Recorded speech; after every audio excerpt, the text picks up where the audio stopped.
Hi, good evening. My name is Chitra Singh, and this is my music channel you're on. And today I'm really excited to bring to you people that have shown so much support for my music and other things that I'm involved in. I'd like to present my childhood friend Janet Naidu, and we are both from Guyana. And Janet is a poet, writer, and I am a singer-songwriter, and we've known each other since our very teenage days in Georgetown, Guyana. And it's wonderful to see how both of us have evolved in our art and through our migration. So Janet tonight is going to be reading from her new book, which is called River Crossing. River Crossing. So River Crossing is about her journey, and she's going to explain more to you. But should we just start with the poem? Yeah, let's start. Yeah, yes. okay. Yeah, we'll go along. Yes. So I want to start to share this first poem with you. This poem is for my grandmother who made the indentureship journey alone from India to Guyana. It's called Annapurani Pati. We called her Pati. Her name is Annapurani, so the poem is called Annapurani Pati. Pati, I imagine your footsteps from South Arcot, somehow in the lineup at the Madras port, waiting your turn. Somehow you traveled alone, gripping your small bundle close to your chest. You followed the women, not willing for body screening, no escape from invasive scrutiny, nowhere to turn back. The erasure of Tamil and Telugu forced the loss of your birthright. On this perilous passage of the Kalapani, you covered your head, missing your mother and your father. You left a piece of your heart behind as they counted their numbers, their trade on the SS Ganges, bounded with colonial contract. Promises of hope, laced with trickery. You were without family, without money. You wiped your tears, salty as the ocean, near women on the edge, hearing their moans. That was harder than the protest of ship brothers at the other corner. Your stomach churned and you nearly jumped. It was not meant to be for that world. Dreams circled in the air when your amma braided your hair, put on silver bangles to celebrate your nuptials. What other family plans were they? Whatever your dreams disappeared. Many vanished into turbulent waters. Storm by storm, your body trembled, hearing arguments in vain. Your orange urnie pulled up in time from unwanted eyes. You stayed awake, afraid of being pushed over for mistaking a command. Did you hide behind the post to shade your drowsiness? Your name echoed upon arrival, Annapurni Raman. No matter how they say it or spell it, we know the sound in our veins, like thunder on the rooftop. No one could change your name written in your memory. You hardly asked for anything. When your stomach churned, even when you felt like breaking down, you kept your pain hidden. Still, under shaky breath, you greeted someone. Vanakkam, hello. Absolutely beautiful, Janet. So, Janet, what I think we could do now is that if you could inform people about where they can get the book and everything, and a little bit about yourself, then we can go into your next poem. Thank you very much. All right. Okay. Well, the book is called River Crossing. It's on Amazon under my name, Janet Naidu. Yeah. So if you go on Amazon and you just Google River Crossing by Janet Naidu, you will find it.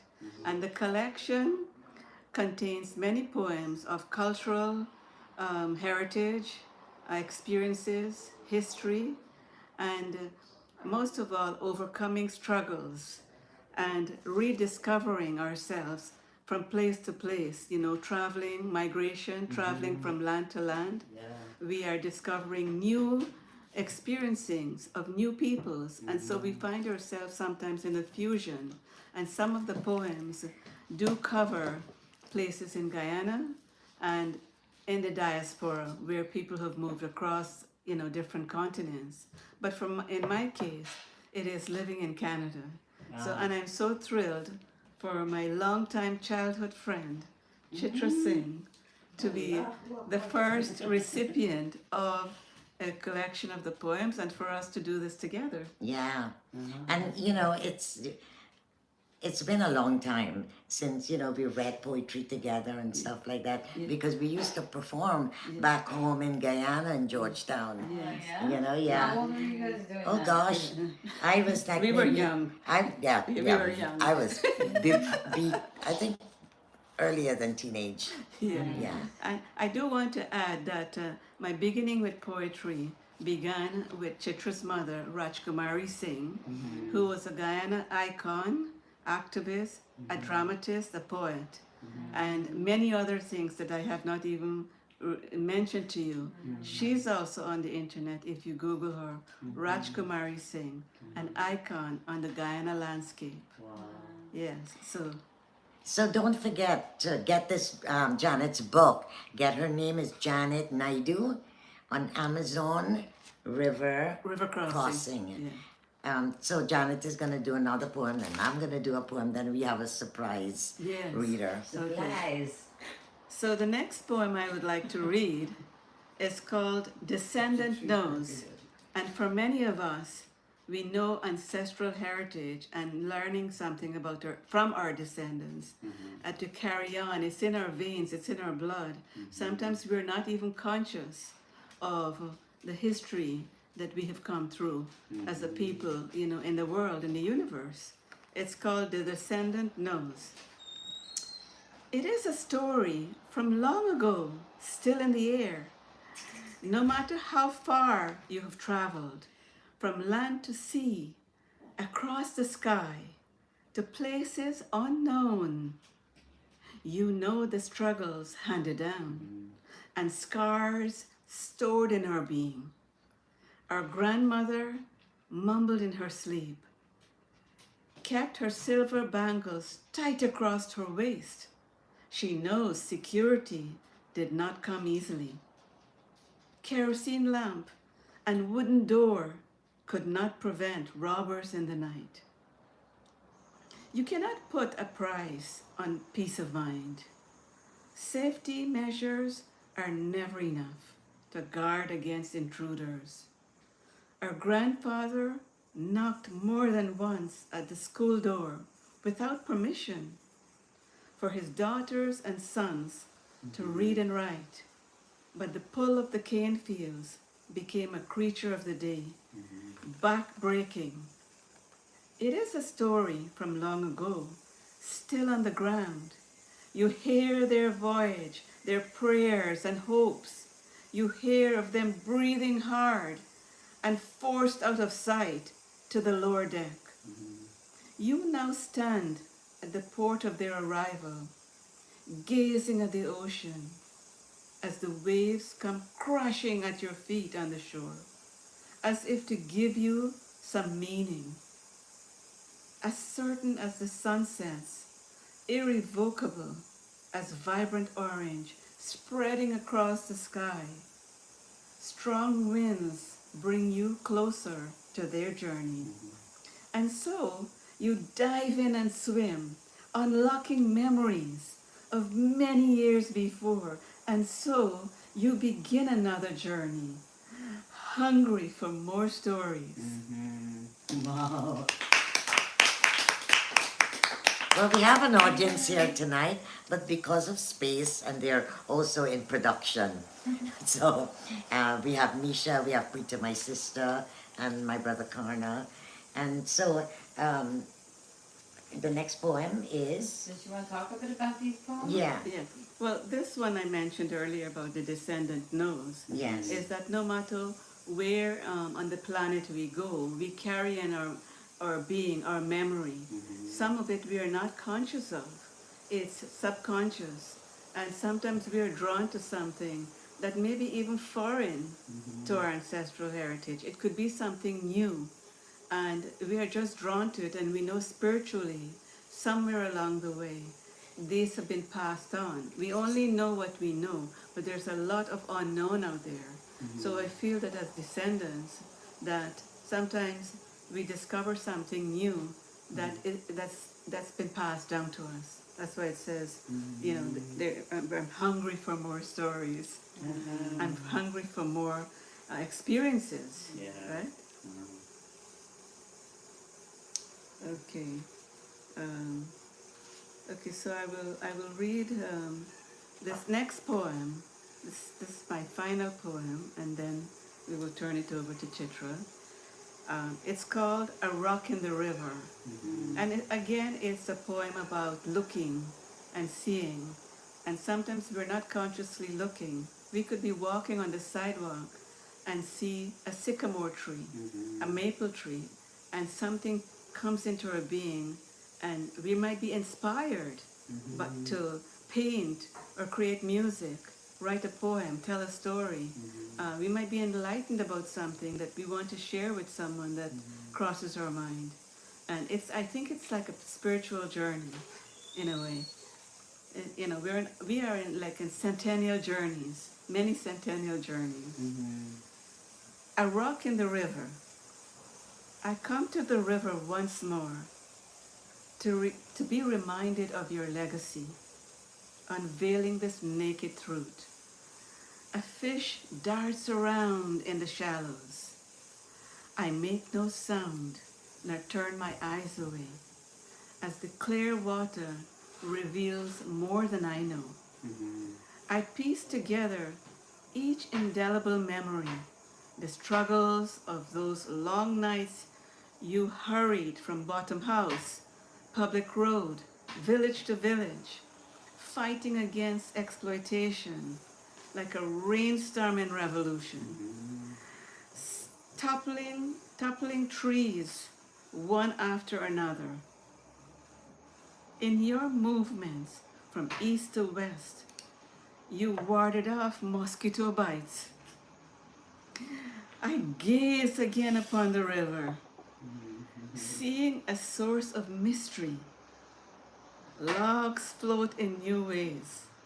Did you use some to build the rafts for brave ones who joined you in the movement? I see kiskadis, the birds going from tree to tree in pairs, calling as if to say, come with me, come with me. Out of hope and more hope, I come to the point, asking the river to pull me in, carry me along on the raft you took that stormy day. beautiful. So there again with this poem, you know, So that you're recording now? yes, that sometimes, you know, we might have days when we are down, we might be sad about something, and if we think about, you know, where we are on this planet, and we are not alone. There are many spirits around us all the time. Yes. So in this one, I look at a rock in the river, looking and seeking, and I'm excited to be at the point where I'm going to take that raft, even on a stormy day. That's right. And you've come. I mean, when I met you, you were a poet, and you never gave up being a poet. And then you really like sharpened your tools and your skills, and you learned from the best in Guyana. Thank you You know, so and now much. you're in Canada, Yes. and you are with the best in Canada. Yes. You know, so you really kept that, what you call that, evolution of your, you know, mind. And I really appreciate you, you know, coming here and Thank you sharing this very with much. us. I'm so glad to have come full circle. Yes. Because I have made my career in the corporate world. Yes. And I've done many conferences on different subjects matter on, you know, equality, diversity and inclusion, those kinds of areas, human resources. But the poetry never left my being. That's it. The poetry of life. Right. Yeah. So, Chitra, can I turn it over to you? Yes. So here you go. Back. Yeah. And by the way, the painting at the back is Janet's mentor, my mom. And, you know, so it's really awesome. We were sideways before, but, you know, Looks good. that's who we are. So I am really honored tonight that Janet asked me to do a poem that to me is an absolute blessing to be given this poem. It's called Kalima. Your naked offerings unfold at lightning speed. You come into my small room wearing your garland of heads, casting away fog in my mind. At night you move mountains with weapons and snake in your hands. Your eyes without fear convince me of the fuel lingering inside. Mother of all treasures, your ornaments, skull and bones dangle before my eyes. Is this your power of light? Your soothing dark complexion reminds me of the absolute, genuine in the highest of beauty. Dark-skinned goddess, you enter the battlefield and dance without control, fearless, waking me up with your strong voice. Come with me, thunderstorm tonight. As the wind blew and the rain comes, you break away stereotypes and barriers, like knocking down trees in fierce liberation. I know your footsteps from room to room, weapons in your hands, as if life and death meet at the crossroads, demons to destroy. O wise Kali, take me out of this cave, wrench me free, give me your blazing fire, and show me your dance again. Nice. Woo! That's Yeah, nice. yes, And what am I doing next? Yes. Well, I What's want to mention about the Kali, Yeah. especially typical of South India. Yeah. Would you not agree? Yes, and they call her Amma. Yes. Yeah, she's Amma. Mother Yeah. Kali is Amma. Yeah. And my next poem is, It's a very good one for you to read that one. yeah, Yeah. my next poem is called Chandini Thumbprint. Chandini holds the pot spoon wherever she goes. In her bedroom, she makes vows before sunrise, singing to herself, all to keep her bosom calm. At the fireside, tired from sleepless nights before, she makes dal and rice and bhaji to nourish her husband, blessing the food in saucepans for his journey into the cane fields. A woman has no time for afternoon breeze on the veranda. The vegetable garden awaits her strong hands. She fills her basket and makes her own path, walking barefoot for miles to the market, all to earn her own wages. Why are those hands so heavy and red across her neck? Answer me. Answer me now. In her belly, unseen torture, silence again and again. She counts the days and thinks of her children on the edge. She buys pencils, books, and shoes for their entrance to school. In her only consolation is this privilege to push for their education, her girls especially. Chandini knows limitations, but she works out everything. She looks for the moon in every night. That's right, right? Yeah. Now comes her husband's silence. She puts her thumbprint on the front door, on every window, high up on the ceiling. She walks for miles, every step she takes for the house and the land in her name. Gone are the days of outrage. Each step a breath of fire. Each step the woman who dares. That's nice. Nice. So, the thing about poetry and art and culture is, as an artist, you can be called in any country you go to or by any culture. They ask you to read something, and if you're a really true artist, you just read it without judging. So I'd like to introduce you to a very dear friend of mine and also a multidisciplinary artist, Misha. And Misha will tell you a little bit about her, and then she will go into 2 poems. And Janet, of course, auditioned her. No, I'm only kidding. When Janet heard her, Janet was like, she fell in love. Yeah. So this is interesting because my biological father is also a poet, and he's published so many poetry books. So I thought that was serendipitous to be called in to do something like this. And on my mother's side, we always, my grandmother is a butterfly. Whenever we see a butterfly, my grandmother's a butterfly, and my father who passed away is a butterfly, and my grandfather's a butterfly. So I love that. I love that you guys have assigned me the butterfly as the poem that I am to read. If you look long enough at a caterpillar building a strong chrysalis, you see it contemplating, gently moving. You wait, not knowing what it takes to make its journey into the world. The butterfly emerges and opens its fragile wings, floating around as if looking for a place to rest. In my garden, watching it dancing in the trees, up and down, as if looking for a sanctuary, it soon befriends daffodils in full bloom and quietly drifts from marigolds to lavender, treating itself to their rich nectar. I would sooner spread my wings than stay in a cocoon. And so I sit down to write what's on my mind, imagining change. Wow. Nice, good one. That was a goody woody. And this one, Beyond All Things. I like It's that. the final poem. in This the is book. the final poem of this little I tell her that all the time. Beyond all things. Beyond- She is amazing. Beyond- Oh, thank you. Thank you, Preets.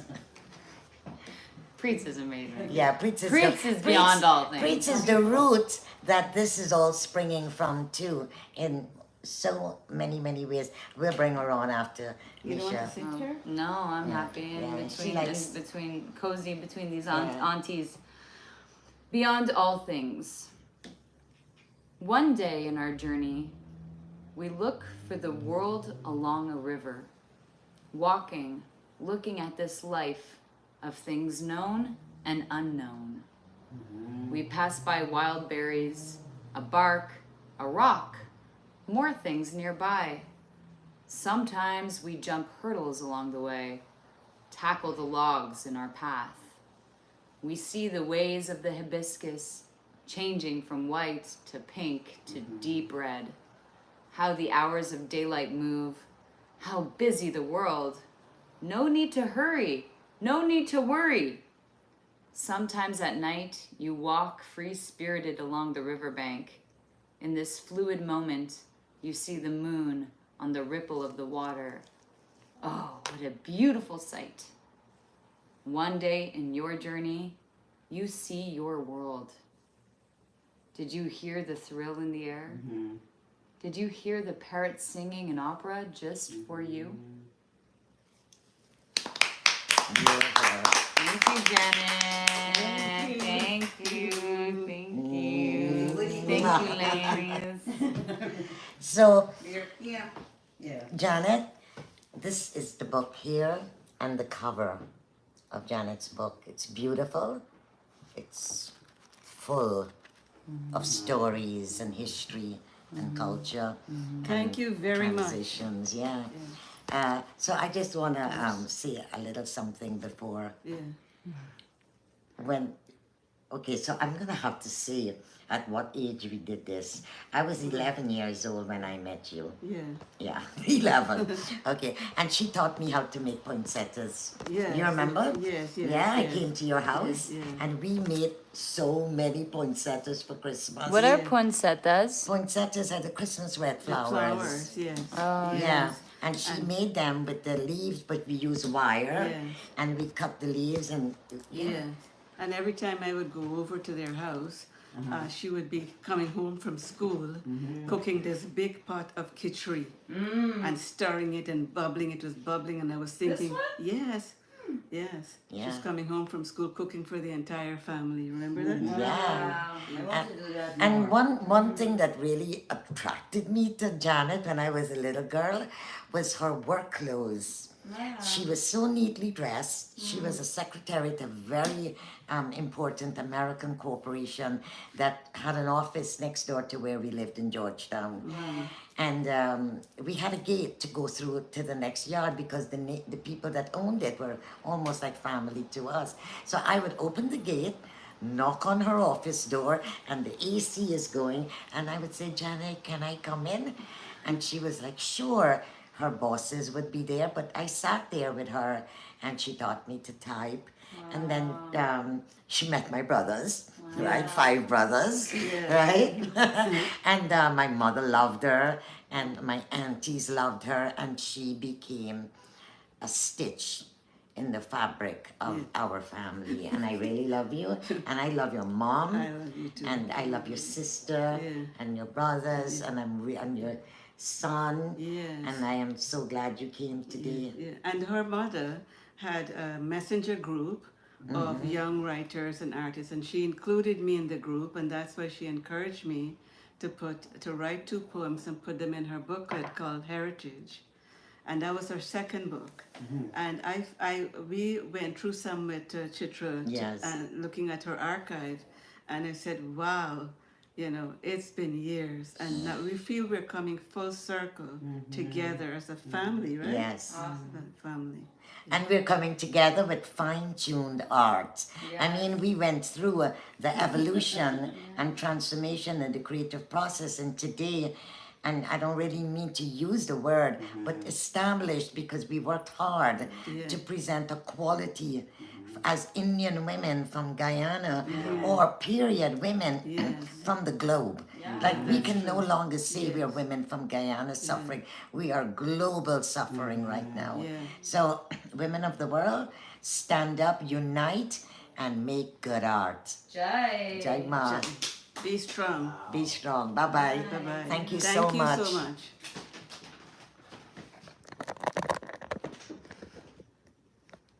Let's see.